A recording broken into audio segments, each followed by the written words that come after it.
ব্রিংমিয়া খুব আনন্দের সাথে ঘোষণা করছে একটা নতুন ফিচার্স গ্র্যাব অ্যান্ড গো। এর ফলে কোনো ডেলিভারি চার্জ লাগছে না এবং খাবারের দামও খুব কম হবে। বলুন, ভেতরে যাওয়া যাক, গিয়ে জিজ্ঞেস করি আমাদের খাবারটা রেডি হয়েছে কিনা।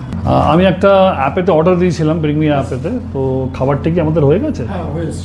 আচ্ছা, আমরা কিন্তু এখানে বসেই খাবো আজকে, অসুবিধা নেই তো? No problem. বাহ, দারুণ। দেখুন, আমরা গাড়িতে আস্তে আস্তে অর্ডার দিয়ে দিলাম, খাবারও রেডি, বসে খেয়ে নেবো, আমাকে কোনো সময় নষ্ট করতে হলো না। এই দারুণ ফ্যাসিলিটিসটা কিন্তু এনাদের অ্যাপেতেই আছে। তো দেখুন, মানে এই অ্যাপটা কিন্তু কলকাতাতেই ডিজাইন্ড আর কলকাতাতেই লঞ্চ। এখন এরা কলকাতাটা আগে কভার করে আরও অন্য অন্য স্টেটে যাওয়ার প্রোগ্রাম আছে, বাট বাঙালি ব্যবসা করছে, তো সেটা আপনারা চোখের সামনেই দেখতে পাচ্ছেন। আর সুন্দর একটা অপশানস যেটা কিন্তু অন্য অ্যাপেতে নেই, সেটা এনারা কিন্তু ইন্ট্রোডিউস করে দিয়েছে। আর এরকম যারা জয়েন্ট প্লেয়ার আছে মার্কেটে, তাদের সঙ্গেও কিন্তু টক্কর দিয়ে কাজ করে যাচ্ছে। 1 বছর হয়ে গেল, এনারা অলরেডি 1600খানা অর্ডার কিন্তু ডেলিভার্ড, আর 125খানার ওপরে রেস্টুরেন্ট এনাদের কাছে অনবোর্ডেড আছে। তার ভিতরে নামি দামি restaurant like Allen kitchen, 6 Ballygunge place, Hatari, South Indian cafe, এরকম অনেক আছে। কিছু নাম আমার মনে পড়লো, আমি বলে দিলাম।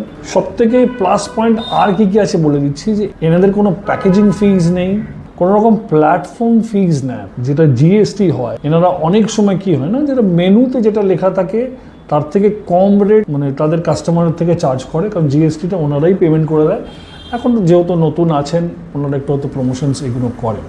তো এই সব মিলিয়ে যারা দোকানদার আছে তাদের এক্সট্রা কিছু পেমেন্ট করতে হয় না। উল্টে এইগুলো যদি আপনার অন্য অ্যাপের সঙ্গে কম্পেয়ার করেন, অন্য অ্যাপেতে কিন্তু এগুলো মারাত্মক লেভেলে চার্জেবল হয়, আর সেটার জন্যই আমাদের কিন্তু অনেক পকেট পিঞ্চটা বেশি লাগে। তো আজকে বাড়িতে নয়, অ্যালেন কিচেন বসে আমি অর্ডারটা দিয়ে খাবারটা কিন্তু একদম ইনস্ট্যান্ট পেয়ে গেলাম। যেখানে আপনি আগে অর্ডারটা দিয়ে দিলেন, আসার সাথে সাথে জিনিসটা কিন্তু রেডি থাকলো। এনারা যেই যেই জায়গায় আছে সেই জায়গাতে আপাতত আপনারা অ্যাপটা ডাউনলোড করুন, যারা ওই জায়গাকার বাসিন্দা। তো এনারা আপাতত আছেন কসবা, পাটুলি, বেহালা, ভবানীপুর, হাজরা আর সল্টলেকেও আসছে। তো এই সব জায়গাতে আপনারা কিন্তু অবশ্যই অ্যাপটা ডাউনলোড করবেন, আর এরকম ধরনের ফ্যাসিলিটিস নেওয়ার জন্য ব্রিংমিয়া অ্যাপ, যেটা কলকাতাতেই তৈরি আর কলকাতাতেই লঞ্চ।